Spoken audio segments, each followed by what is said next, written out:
And therefore, in his considered legal view, then what should have been done was to just do a one-liner seeking to repeal a bill that had already passed.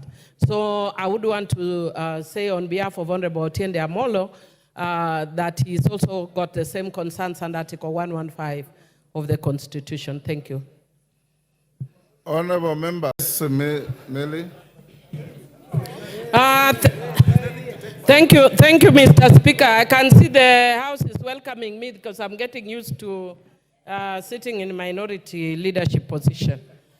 Mr. Speaker, I had actually consulted you on the side yesterday on behalf of Honorable Odhiambo in relation to the same Article 115 of the Constitution. And over and above what the Honorable Member has suggested, unfortunately, because I thought this was coming back, was going to come on Tuesday, so I have not actually come with these written submissions. But what Honorable Odhiambo was requesting, over and above what the Honorable Member has said, was that according to him, within 14 days, automatically the bill becomes law. And therefore, in his considered legal view, then what should have been done was to just do a one-liner seeking to repeal a bill that had already passed. So I would want to say on behalf of Honorable Odhiambo that he's also got the same concerns under Article 115 of the Constitution. Thank you. Honorable members. Yes. Honorable Odhiambo wrote to me, order. Honorable Millie, order. And Honorable Member for Keio South. If you read the Constitution very carefully and understand it, when the bill is sent to the President, he can pick out clauses he doesn't agree with and send to the House. That is what is contemplated in what you have quoted. Then the bill will come back with specifically identified clauses that the President does not agree with, and a proposal on what he wants, or she wants, if the President is a lady. The House will then consider. If you marshal 2/3 majority, you can overturn the President's reservations and restore the clauses as you passed them ab initio. If you don't marshal, then the reservations become part of the bill. And the remaining parts of the bill which had no reservations, together with the reservations clauses that you either have agreed with or not agreed with, depending on the numbers you marshal, then there will be still a bill to take back to the President for assent. In this particular case, the President has expressed reservations on everything, including the title. So what has come here is a bill as you passed with a reservation on the short title, the long title, the memorandum, all the clauses. So if you fail to overturn what the President has reserved, then there is nothing to take back to the President for assent. And there is already precedent set by this House. There's a member who brought a bill to amend the Contracts Act, another to amend, I think it was the Central Bank Act, or the Penal Code, and each had only one amendment. When they were taken to the President, expressed reservations to the clause amending the Penal Code. The House was unable to overturn, so what was left was only the title of the bill and nothing else. You can't carry a title of the bill to the President for assent. So it all died there. Number 3, to Honorable Millie. Honorable Odhiambo has engaged me on some jurisprudence on this matter.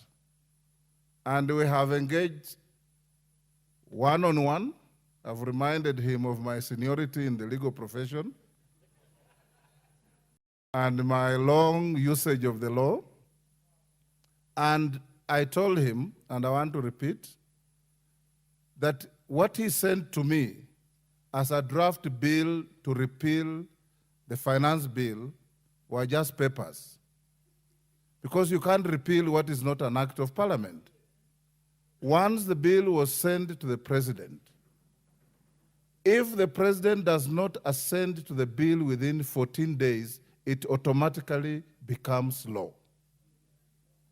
If he has reservations and sends it back to the House, then those 14 days do not apply.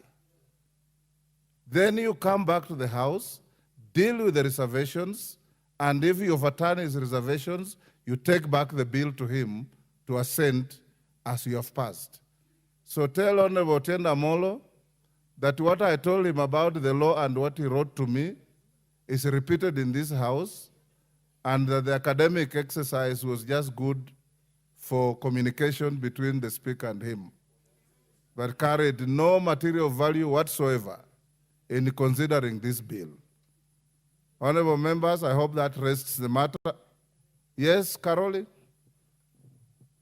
Thank you very much, Right Honorable Speaker. I think we need some little clarity on the step that we will take as a House once we amend the bill by adopting the reservations of the President. Because what the Constitution says is when there's a referral, we have two options. One, we can amend by accepting all the reservations of the President. We have still amended the bill. Yes. Or we can review the reservations of the President and amend. In other words, we introduce new clauses. When we introduce the new clauses, the Constitution requires us to marshal the 2/3.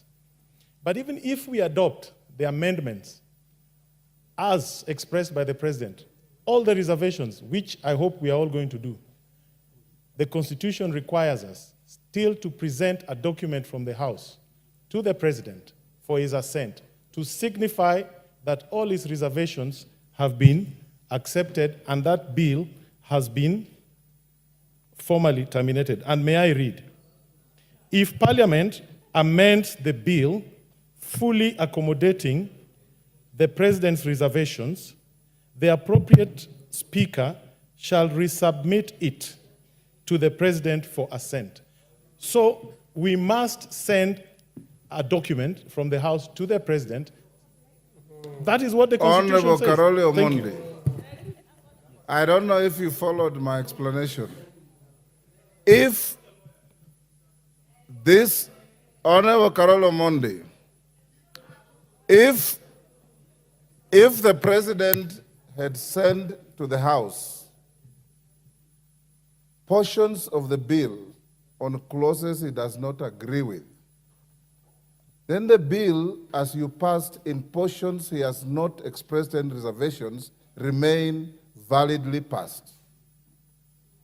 Then you deal with what he has reservations on. If you marshal 233 and overturn his reservations, you send back the bill in original form as you passed it. Then he has to assent. If you fail to raise 2/3 and you have clauses that were saved in the memorandum, then you take back the bill as you passed it with the reservations as they came as now part of the bill. So the bill is now amended with those reservations. In this particular case, the President has told you that he has reservations on the entire bill, including the title. So when you agree with the President in his memorandum, there is no bill there to take back for assent. The matter ends there. All that the Speaker will do is convey a message to the President that the House agreed with you on this bill and there is nothing to bring to you to assent.